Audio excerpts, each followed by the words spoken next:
Tanya counted out the last of the metformin tablets, tapped the bottle twice against the counter, and sealed the cap with a clean snap.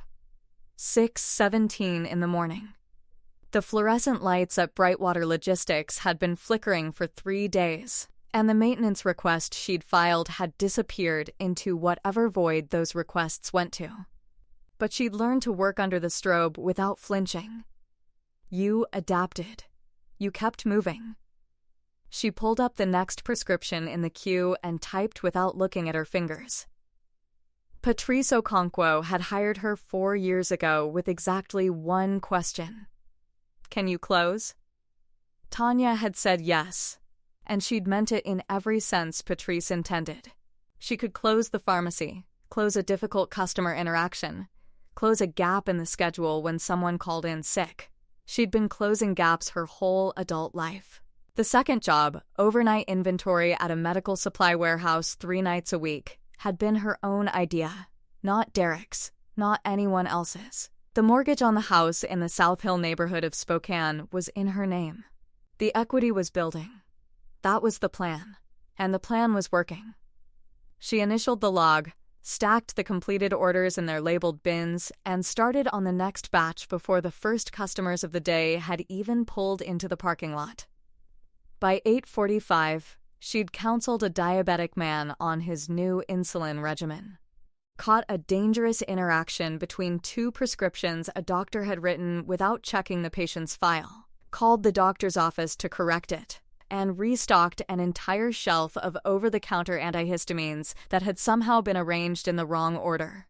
She drank her coffee cold. She did not complain about the coffee.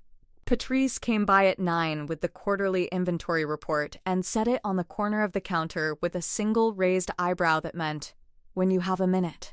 Tanya nodded without breaking stride. She had the kind of competence that other people noticed but rarely named, the kind that showed up most clearly in the absence of disasters that should have happened, but didn't. At 11, she called Derek.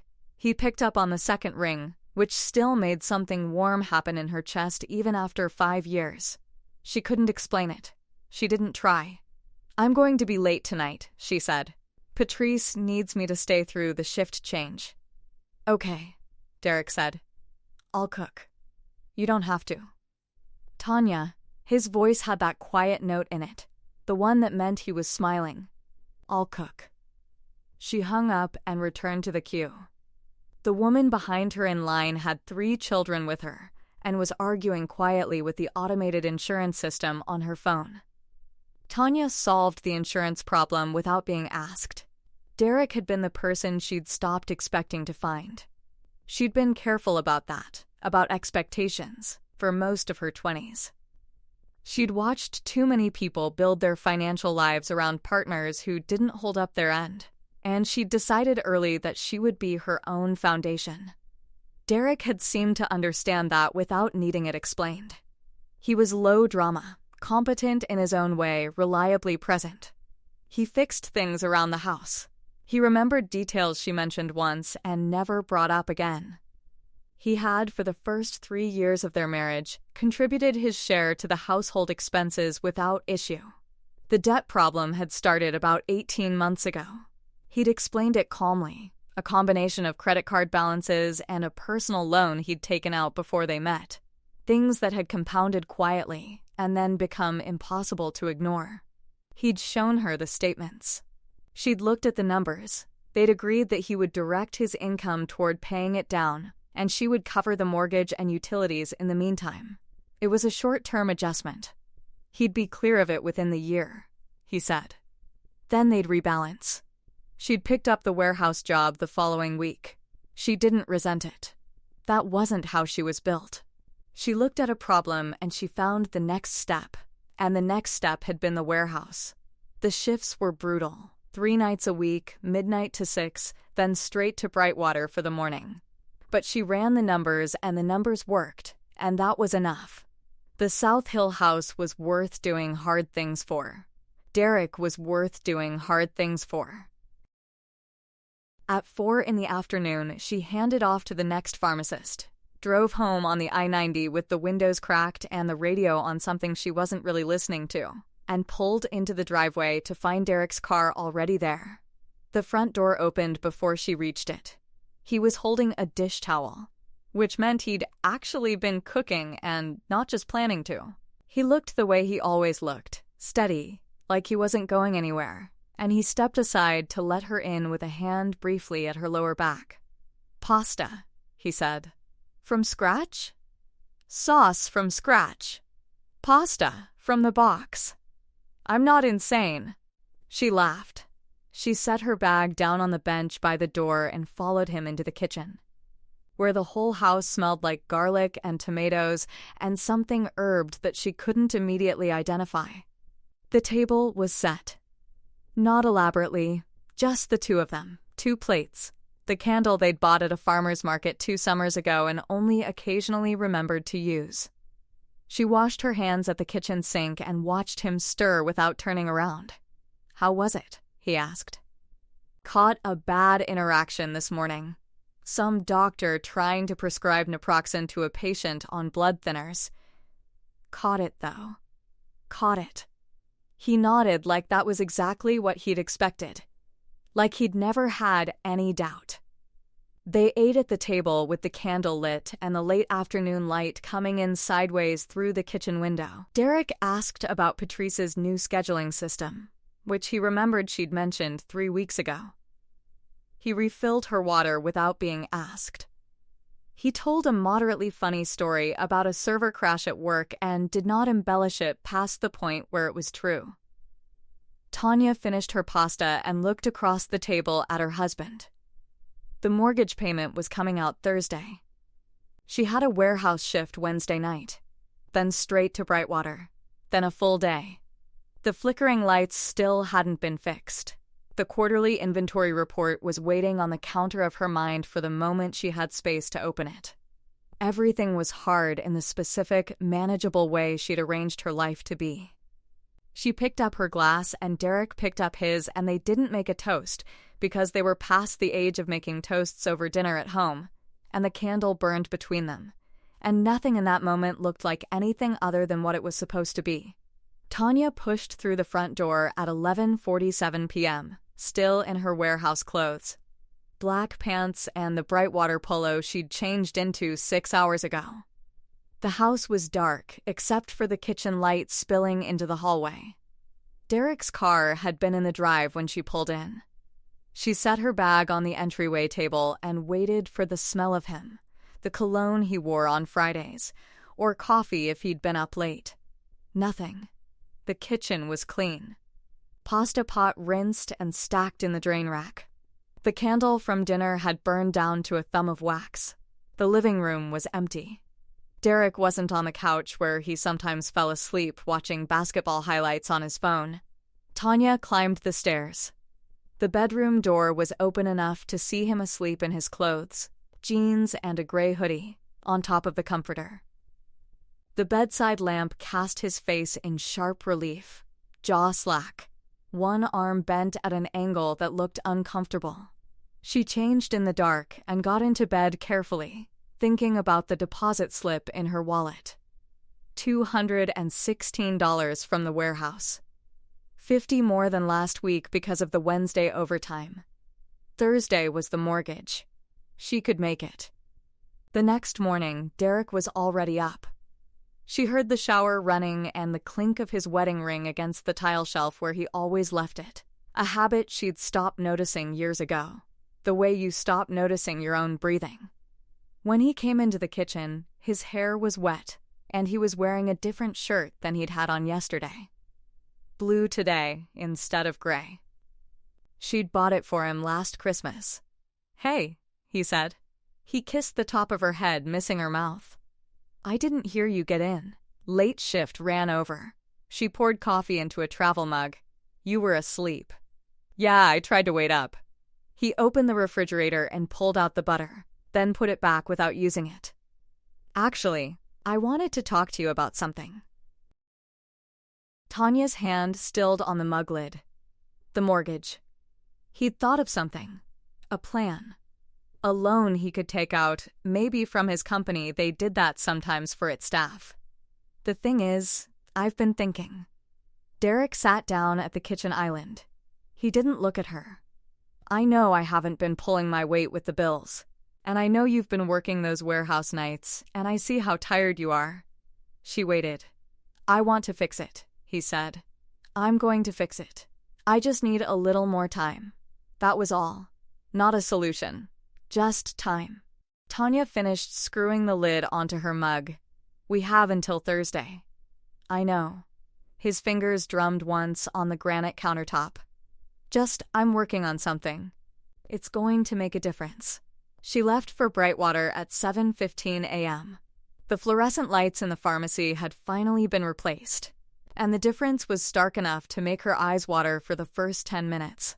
Patrice came in at noon with 2 coffees and the bi-weekly inventory sheets. Patrice was 63 and had built Brightwater from a single location. She remembered every technician's name, their children's names, the month they'd gotten married. How's the house? Patrice asked. She did this during inventory check, asked one personal question, actually listened to the answer. It's good. Needs a new water heater eventually. Tanya didn't mention Derek, or the mortgage, or the warehouse shifts. How are your grandsons? Growing like weeds. The 6-year-old started soccer. Patrice set down the inventory sheets. You're doing great work here, Tanya, I've noticed. You caught that interaction last month that would have put Mrs. Chiang in the hospital. That's the kind of attention that matters. Tanya nodded. Patrice was leading somewhere, and she waited. If you ever need flexibility with your schedule, you ask me. Okay? Okay, thank you. That afternoon, while Tanya was entering a new antibiotic into the system, a text came through on her personal phone. Derek, can you pick up some things from the store? Rowan's coming over tomorrow for drinks. Rowan Hale lived 2 units down from them, recently divorced. Derek had mentioned her a handful of times in passing. She'd invited them both to a neighborhood barbecue 4 months ago, which they'd attended for 20 minutes. Derek had talked to Rowan about a router setup she was having trouble with, and they'd become friendly enough that he'd helped her fix it.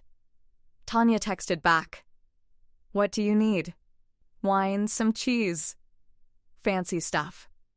I want to impress her with a proper setup. She read it twice. The phrasing was odd. Impress her. But his tone was casual. Almost light in a way she hadn't heard in months. The kind of light that meant he was thinking about something other than the credit card statements spread across his desk.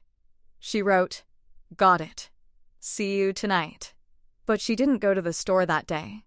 Instead, she picked up the warehouse shift request that had been sitting in her email for 3 days. Thursday night instead of Wednesday. Anchor Federal wouldn't care which night the deposit came in, and Derek wouldn't have to know she'd shuffled her schedule. She'd work Thursday night, come home Friday morning, and by then the month would be behind them. At 5:30 p.m., she drove to the grocery store. The wine section had 5 rows of bottles in the $20 to $40 range. She picked up a Pinot Noir that the label said was good for pairing. The cheese counter had a woman working who knew what she was doing. Tanya asked for a selection. Something soft, something aged, something interesting. The woman nodded and wrapped 3 packages in paper. At the checkout, Tanya stood behind a man whose basket held nothing but energy drinks and a rotisserie chicken. She thought about Derek at home, already there, waiting, about the blue shirt, about his fingers on the granite countertop, drumming once like a small Morse code message she was supposed to translate.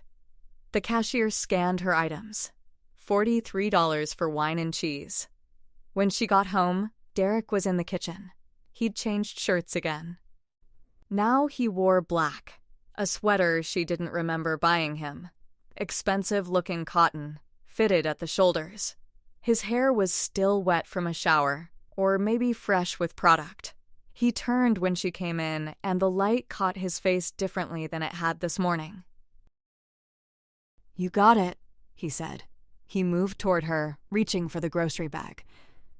This is exactly what I wanted. Tanya handed it to him. How was your day? Good. Really good, actually. He started unpacking the wine and cheese onto the counter, arranging them like a display. His movements were careful, almost choreographed. "I'm going to set everything up tomorrow. Make it nice." "For Rowan," Tanya said. "Yeah. She's been having a rough time since the divorce. I think she could use some company, you know?" Tanya watched him position the cheese packages in a small arc, the wine bottle standing sentinel at the center. His hands moved without hesitation. These were the hands of a man who had already decided how the evening would go, who had already seen it in his mind and was simply executing the plan. "When is she coming?" Tanya asked. "Tomorrow around 7. "I have a warehouse shift tomorrow night." Derek stopped arranging. He looked at her, and something flickered across his face. Not guilt, but calculation, like a man checking a date on a calendar. "Oh, right, I thought that was Wednesday. I moved it." "When did you move it?" "This afternoon." She stood in the kitchen doorway, still in her Brightwater polo, her name sewn in white thread above the breast pocket. "It's better for the schedule." Derek turned back to the cheese. He picked up one of the packages and adjusted it slightly, moving it 1 inch to the left. "That's fine. You'll be gone then." "Yes," Tanya said. "I'll be gone." Tanya sat at her desk at Brightwater and pulled up the property manager's email on her phone. It was Thursday at 9 a.m., and she'd been awake since 5, thinking about the blue shirt Derek wore, the way he'd arranged the wine, the calculation in his eyes when she told him about the Thursday shift. She'd noticed the pattern 2 weeks ago. Derek mentioned helping Rowan with small projects, a router, a leaky faucet, nothing unreasonable. But then she'd seen the Uber receipts on the credit card statement. 3 trips to the Brookmere on Wednesday nights. The card didn't show Derek's name. It showed a charge of 120 savalas each time, paid in cash to an account Derek controlled. She hadn't asked him about it. Instead, she called Marcus Chen, the property manager, and asked if Brightwater's building had security footage from the hallway. "We do," he said. "Give me the date and time window." She gave him Wednesday night, 3 hours between 7 p.m. and 10 p.m. He said he'd send it by Friday. Now it was Friday, 9:47 a.m., and the file sat in her inbox with no subject line. She opened it at the pharmacy counter, the fluorescent lights finally fixed, while Patrice was taking inventory in the back room. The video was digital and clear. Timestamp, 7:34 p.m., Wednesday night. Rowan Hale walked into the building hallway, carrying a bottle of wine. Not the wine Derek bought, a different bottle. Rowan wore a dark green dress, fitted, the kind of dress a woman chooses carefully, not jeans, not something thrown on. At 7:41 p.m., Derek appeared from the stairwell. He wore the black sweater, the one Tanya thought looked expensive. He saw Rowan and didn't hesitate, didn't wave, didn't smile in the neighborly way men smile at people they've helped fix things for. He walked directly to her, put his hand on her lower back, and leaned in. Not toward her cheek, toward her mouth. Tanya's thumb froze on the screen. When he pulled back, Rowan was already looking at him, the way people look at someone they've been looking at for a long time. She reached down and took his hand. Not a casual touch. Their fingers laced. She threaded her fingers through his, the way you do when you want someone to know exactly how far they matter to you. They walked toward Rowan's unit together, her head tilting toward his shoulder as they moved. That small tilt, that settling into each other. The timestamp stopped at 7:43 p.m. Tanya played it again. And again. She did not close the screen. She did not put the phone down. She sat very still at the pharmacy counter, her hands flat on the desk, and watched her husband kiss another woman for the 4th time. The fluorescent light above her head hummed its corrected frequency. A customer approached the counter with a prescription. Patrice called from the back, asking if the inventory matched. Tanya's breathing did not change. She forwarded the video to her own email and deleted the forward from her browser history. She closed the property manager's message. She put the phone in her pocket and told the customer it would be 20 minutes. In the bathroom, she looked at her face in the mirror. No tears, no redness in her eyes. Her hands were not shaking. Her jaw was not tight.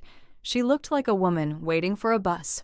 She called Derek from the pharmacy phone at 10:15 a.m. He answered on the third ring, which meant he was away from his desk. "Hey," he said, the voice of someone with nothing to hide. "I need you to come home," Tanya said. "We need to talk."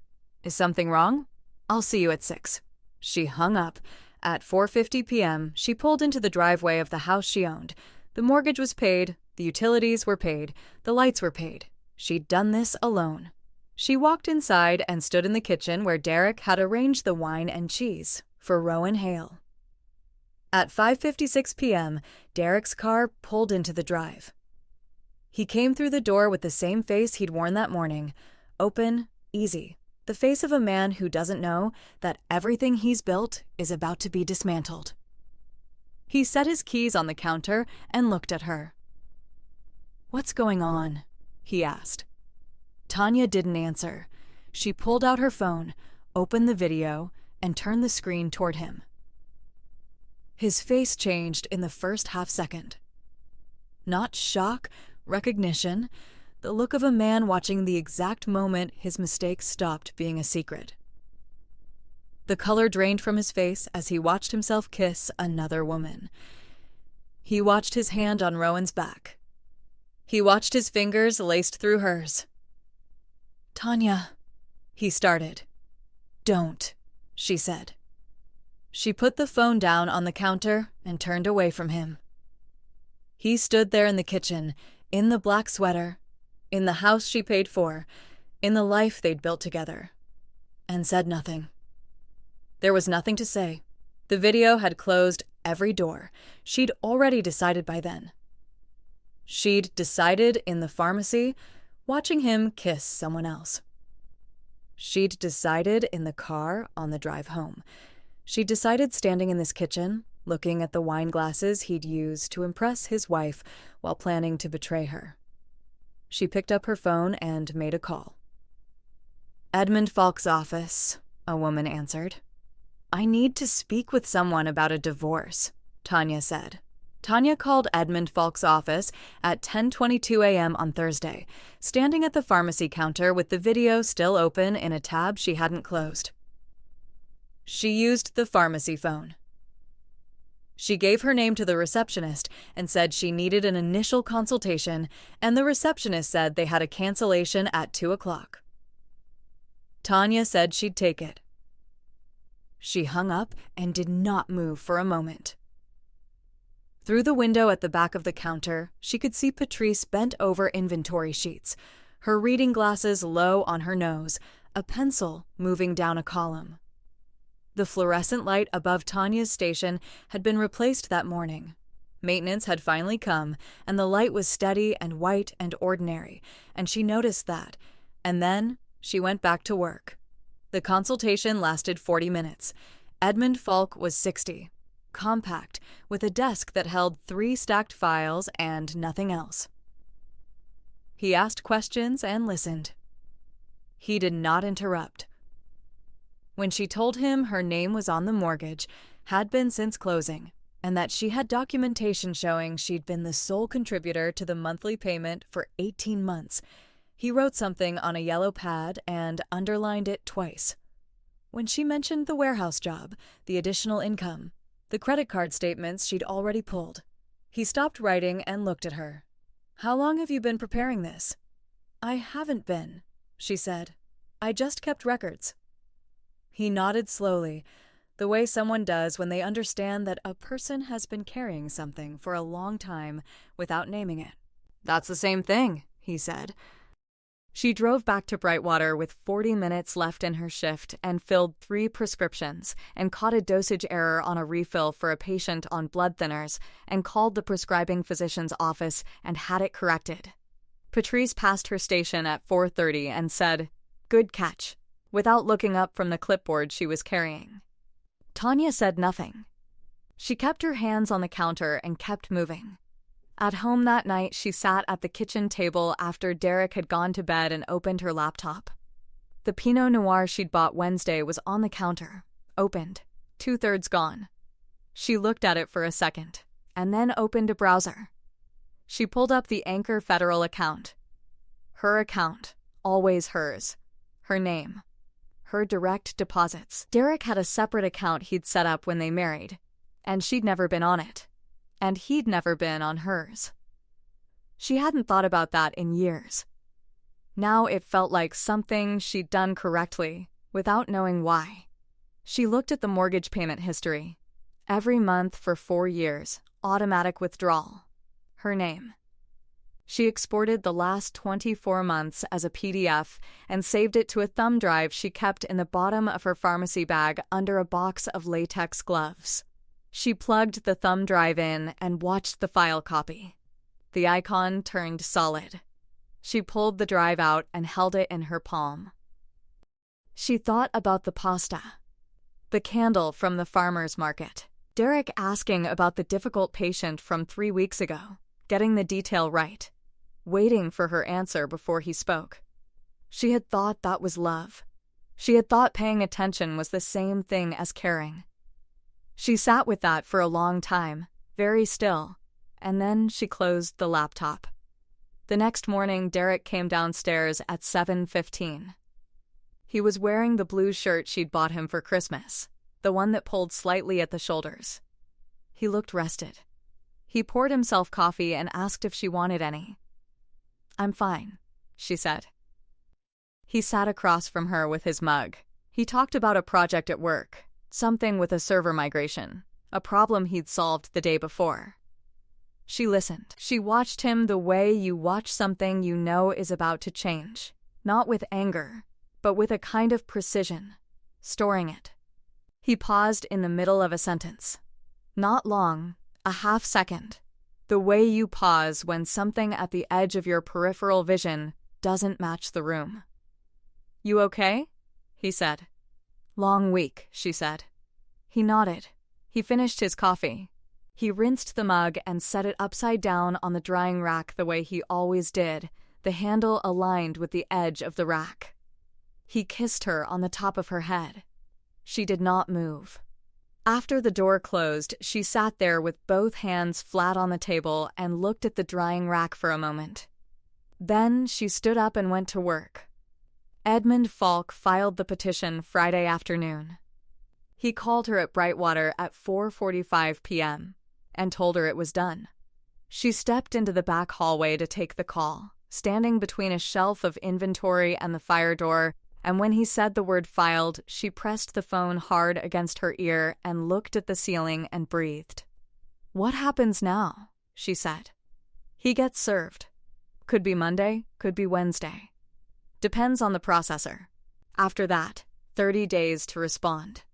And the property assessment? I've submitted the contribution documentation. 24 months of sole payment, her name on the deed, the secondary income used to accelerate the payoff. That's a strong position, Tanya. It won't be instant, but it's solid." She thanked him and hung up and stood in the hallway for another 30 seconds. From the back room, she could hear Patrice talking to someone on the phone, her voice low and even. Then Tanya straightened her polo and walked back to the counter. Derek was in the kitchen when she got home. He had leftover pasta on the stove and was heating it with his back to the door when she came in. He turned around and smiled. "You eat?" he said. "At work," she said. She set her bag down. She went upstairs. He called up the stairs 20 minutes later that there was food if she changed her mind. She said she was tired. She lay on the bed in her work clothes and looked at the ceiling and listened to him move around in the kitchen below her. The familiar, specific sounds of him. The way he set things down slightly harder than necessary. The particular sound of the tap running. She listened to all of it the way you listen to something you're committing to memory. She was asleep by 9. She didn't dream. Monday was when it happened. She was at Brightwater when her phone lit up with Derek's name.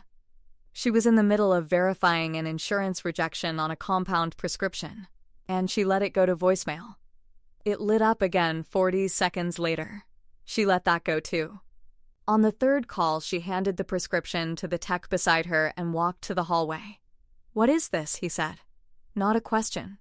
His voice was flat in a way she didn't recognize. "You were served," she said. "Tanya." One word. She waited. There has to be a conversation before something like this.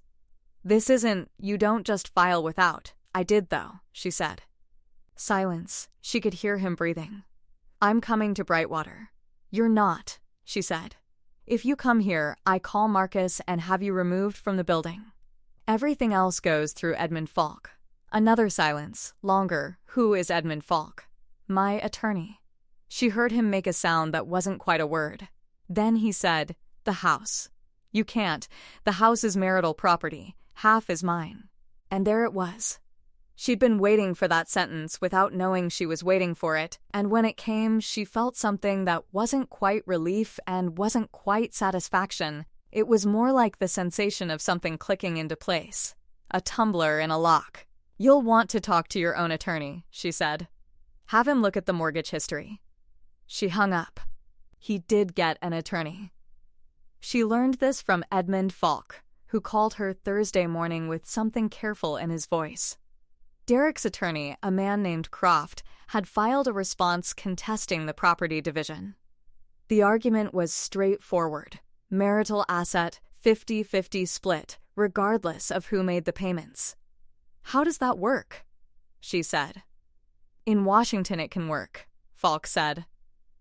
"Marital assets are generally community property. He's not wrong that he has standing to contest." She stood very still. "Then what?"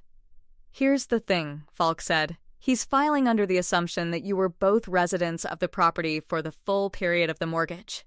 What I need to know is whether there's any documentation of his separate financial situation during that time. Any formal acknowledgement that he was not contributing to the household." She opened her pharmacy bag with one hand and reached into the bottom. Her fingers found the edge of the thumb drive. "I have bank statements," she said. 24 months. Every mortgage payment. One name. Every utility. Every bill." "That helps," Falk said. "But the argument Croft is making is that Derek's income, even if it wasn't going toward the mortgage, was freeing up your income to make those payments, that he was contributing indirectly." She set the thumb drive on the counter in front of her. She looked at it. "Would a written agreement change that?" Falk paused. "What kind of written agreement?" "Before I took the warehouse job, 18 months ago. Derek and I wrote out a household budget. He signed it. It says he's responsible for his own debt repayment and that I'm covering the mortgage and utilities until his debt is cleared. I have the original." The pause on the other end lasted 4 seconds. She counted them. "Where is it?" Falk said. "In the fireproof box in my closet," she said. "I scan everything and print 2 copies. It's dated." She heard him exhale. "Send me the scan today." She sent it from the Brightwater computer on her lunch break. She'd scanned it 18 months ago. Not because she expected this, not because she was planning ahead, but because she scanned everything. Receipts, leases, tax documents, anything with a signature. It was the same impulse that made her catch dosage errors and keep every shift record and hold on to every bank statement. Not suspicion, just the belief that things should be documented, that things happened, and it mattered to be able to prove they happened. Croft's argument collapsed 10 days later. Falk called her on a Tuesday afternoon, his voice different, lighter. The signed budget agreement, the bank statements, the warehouse paycheck records demonstrating the additional income used to accelerate the mortgage. Together, they established a clear pattern.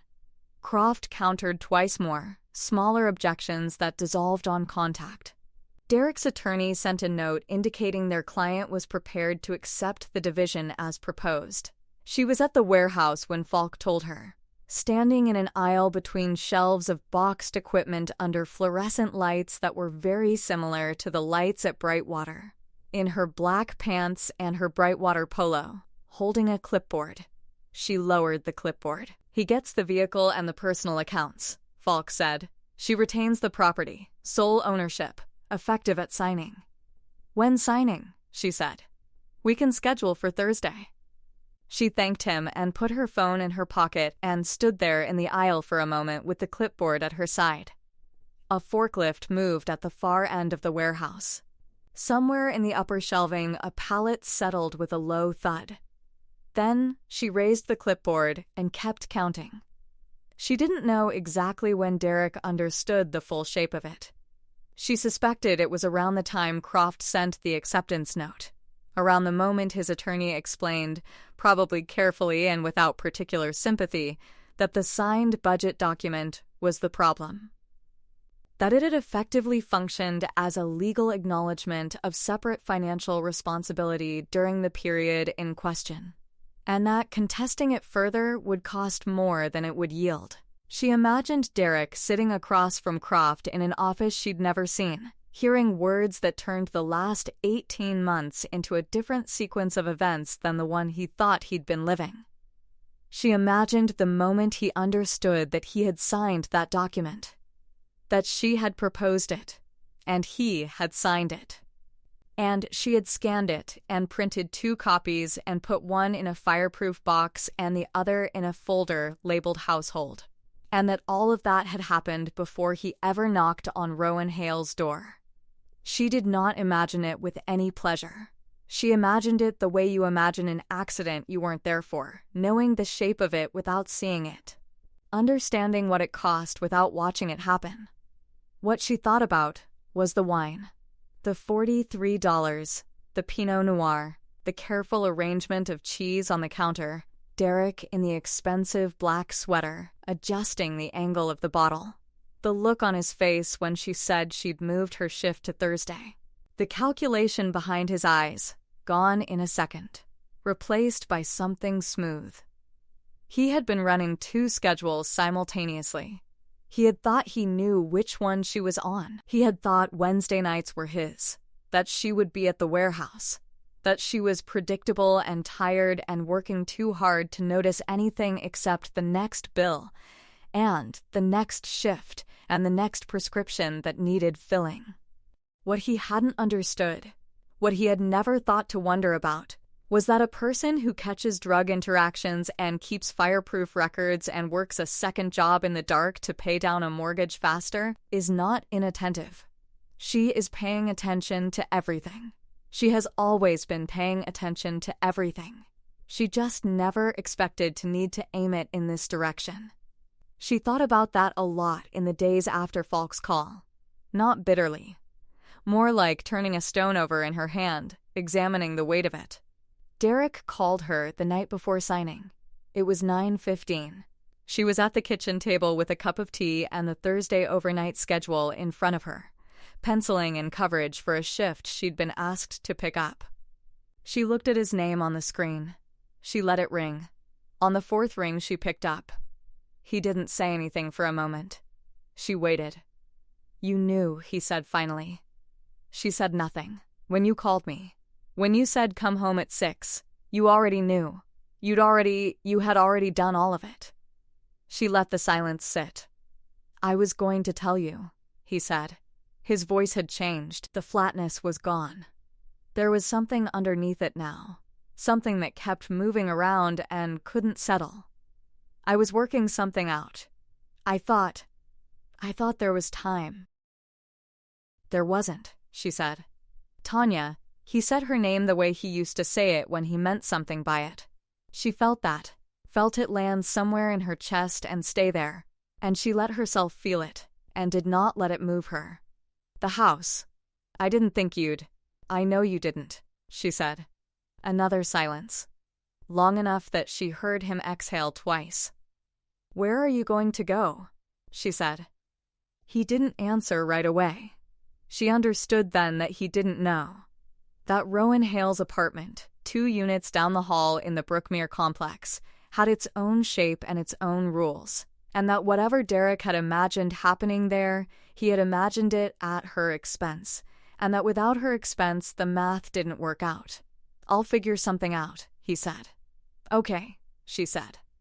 She heard him start to say something else, her name again, or something close to it, and she said, "Good night, Derek," and ended the call. She set the phone face down on the table. She picked up the pencil. The overnight schedule had a gap on Friday that needed to be filled. She filled it in and moved to the next line. Outside the kitchen window, Spokane was doing what it always did, moving.